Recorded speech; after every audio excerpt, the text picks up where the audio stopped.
In Tampa Bay, the Pats have won 6 straight.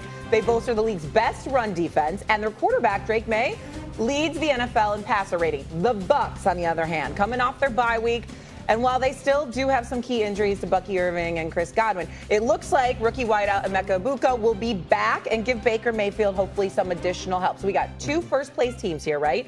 Who is the bigger threat in their respective conference? Is it Tampa Bay or is it New England? Cam, what do you think? In their division, it has to be Tampa. Because when you look at that division, you got the Carolina conference, though, Cam. Conference. I'm sorry. Yep. I'm sorry. I'm over here tripping. But it's still Tampa. It's still Tampa. The reason why I say it is when you think about the teams in that conference, Philly, Detroit, Green Bay, Los Angeles, Seattle. The team that matches up with them the best is Tampa. No matter who it is, no matter where it is. When you now look at it on the flip side and you say, hey, on the AFC, who's in the AFC that can really give the Patriots fits? You got Kansas City. You got the Buffalo Bills. That's still up in the air. We don't even know if they can control their own division. You have so many other teams. Denver. I mean, you have so many different elements to kind of question. Yes, Drake May is on the rise. Yes, the New England Patriots is on the rise, but they still have more questions than answers. I know what to kind of expect from how Baker Mayfield has been playing consistently, not just this year, but also last year, and doubling down. Cameron Jarrell Newton. I like it when I catch you slipping, my dog. Hey, you know what I love? When you were rattling off all of these NFC teams, they just rolled off your tongue. You were like Eagles, Lions, Packers, Seahawks, Rams. And then you went to the AFC and you was like, Denver? Exactly. That's exactly the point. The AFC is nowhere near as strong as the NFC. When you're looking at the AFC East and you're speaking about the Buffalo Bills, the last I checked, the New England Patriots went into Buffalo on their home field and won the game. And Drake May actually outplayed Josh Allen. When you think about the Kansas City Chiefs, who are normally the gold standard, not only in the AFC, but in the NFL, that team has 5 losses. The Baltimore Ravens, the AFC, is nowhere near as stacked as the NFC. And that's not what we were expecting coming into this season.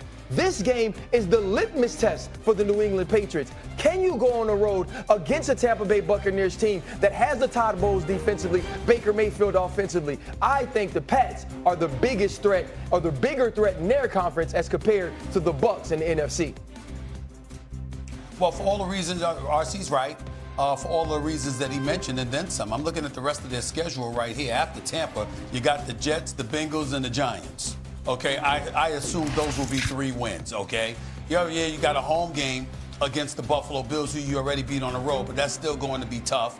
You got a road game against the Baltimore Ravens that's going to be tough. And then you're closing out the season against the Jets and the Dolphins. So I'm saying to you, at least, and they're already at 7, I'm thinking about 5 games. I just mentioned 5 games that, to me, resemble complete gimmies, and they got the potential to win at least one of those other 2. So I'm looking at them right now. The New England Patriots is a team that we very well could be looking at and talking about a 13-win season. That's actually what we're potentially looking at with this team, because the AFC isn't what we thought it would be. That's how I'm looking at it. Shay, redeem yourself. Oh, don't redeem yourself, Shay. I can't agree with you guys all the time. What kind of host would I be? Redeem myself?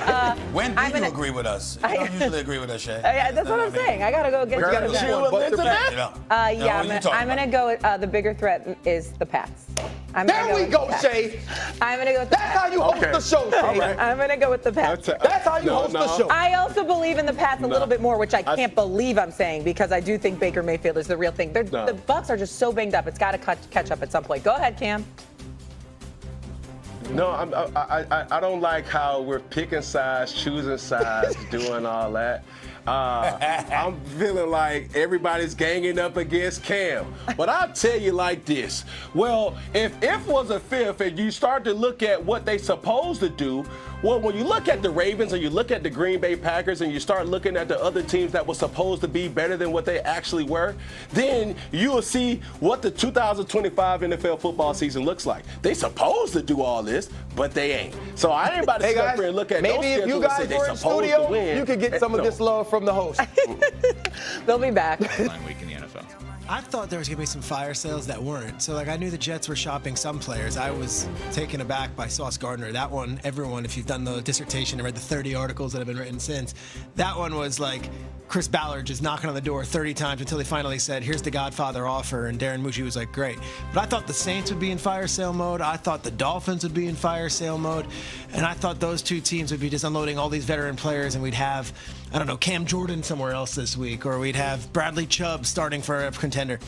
And they didn't. They kind of, the deals didn't make sense. And I almost give credit to those general managers. Like, I'm not going to sacrifice for 20 cents on the dollar just to do something. But the deals that weren't were kind of interesting at the trade deadline. No doubt about it. What also was interesting is J.J. McCarthy going on the road in Detroit and being able to get a win over the Lions. Coming in here last week, you said that J.J. McCarthy had the weight of the world on his shoulders in the wake of the Carson Wentz injury and all of the things that went down there in Minnesota. How are we feeling this week about J.J. McCarthy and the pressure on him? I was blown away by that win. I don't think enough was made of it this weekend on Monday morning. This is a guy making his third career start, goes into Detroit with everyone saying he sucks all week long, goes in there and then finds a way to win in that hostile environment, and did so on a huge 3rd and 5 pass to Naylor at the end there. The work I did leading up to that game, I kept on asking Minnesota guys, like, what is he doing in the meantime? While everyone is on the field, what's he been doing? And he would go to the practices, could not practice because he physically was unable to, and he would simulate everything at the line. And you see this sometimes at practices. You see the backup quarterback, like, just going through the motions. But he was doing this for weeks and weeks and weeks. And then you actually saw it. No delay of game penalties. No false starts, no issues on that. Like that in that environment, that was huge. So this week they're home.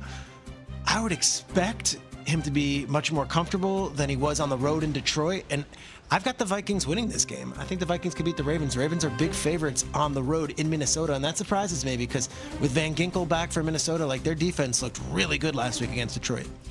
We'll have a lot more to say to this heading into Monday Night Football, but we won't speak to you before then, Peter. Are the Packers Super Bowl contenders? I don't know who the Packers are. Some weeks you put them on Thursday Night Football against the Commanders. It's like that team is hoisting a Lombardi later this season. You put them week 1 against the Lions. You're like, that's the team, especially with Micah. And then last week against Carolina at home in the windy conditions, couldn't find a way to beat a team out of the NFC South that put up 100 yards passing. So I can't say that they are the favorites right now in the NFC. I think Monday is a huge, huge test to see just who they are, because I'm not sure yet. I really am not. You can't lose to Cleveland, Carolina, and then tie Dallas and be surprised if someone on the national media is like, I'm still going with the Packers all the way. Those are bad losses. Schrager story time. Here we go. Yeah.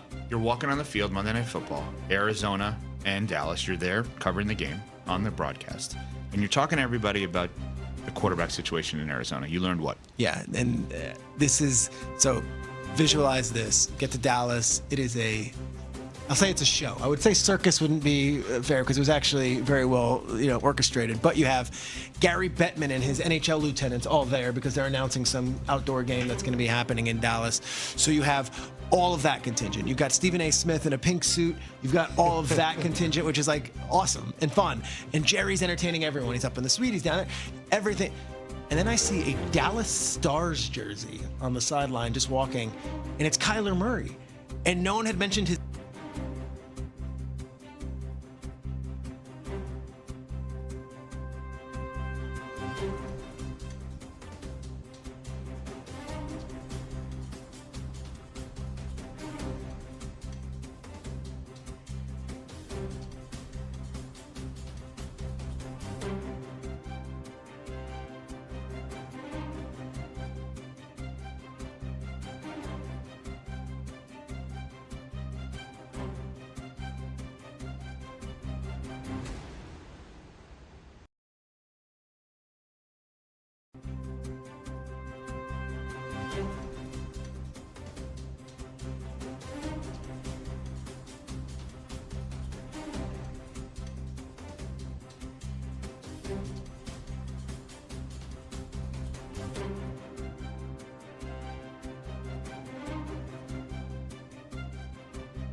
Bye.